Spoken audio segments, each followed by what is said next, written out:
జీవితంలో ప్రతి బంధం చివరి వరకు కొనసాగుతుందని చెప్పలేం.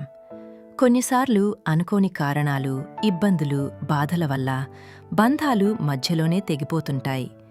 కానీ ఎలాంటి వ్యక్తితో జీవించడం కంటే విడిపోవడం మేలు? ఆచార్య చాణక్యుడు రాజకీయ వ్యూహకర్త మాత్రమే కాదు, మానవ స్వభావాన్ని, సంబంధాలను, జీవిత సత్యాలను సూక్ష్మంగా విశ్లేషించిన మహాతత్వవేత్త.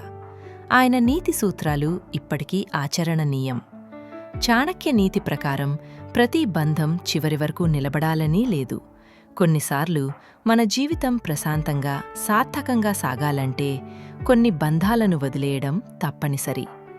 అభివృద్ధికి అడ్డుగా నిలిచే వ్యక్తి, మనతో ఉన్న వ్యక్తి మన అభివృద్ధికి అడ్డుగా నిలుస్తుంటే, మన మనస్సుకు నిరంతరం బాధను కలిగిస్తుంటే, అలాంటి వ్యక్తితో కలిసి జీవించడం కన్నా ఒంటరిగా ఉండడం మేలని చాణక్యనీతి చెబుతోంది.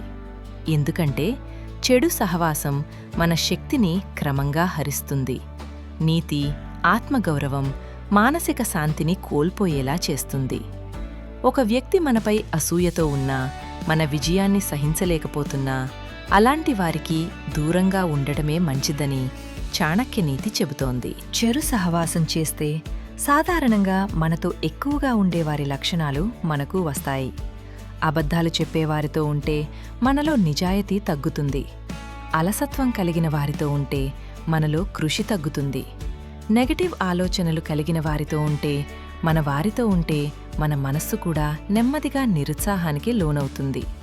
అందుకే మన సహవాసాన్ని జాగ్రత్తగా ఎంచుకోవాలని చాణక్యుడు పేర్కొన్నాడు. హాని చేసే బంధాలను మనలో చాలామంది సంబంధాలు తెంచుకోవడాన్ని తప్పుగా భావిస్తారు. కానీ మనకు హాని చేసే సంబంధాన్ని కొనసాగించడం మూర్ఖత్వమని చాణక్యనీతి చెబుతోంది.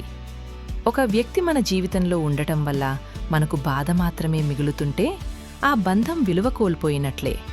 మన జీవితాన్ని సంతోషాలతో నింపుకోవడం, బాధలతో నింపుకోవడం మన చేతుల్లోనే ఉంటుందని చాణక్యనీతి చెబుతోంది. భయంతో బంధం కొనసాగించవద్దు. చాణక్యుడి ప్రకారం భయంతో సంబంధాలను కొనసాగించకూడదు.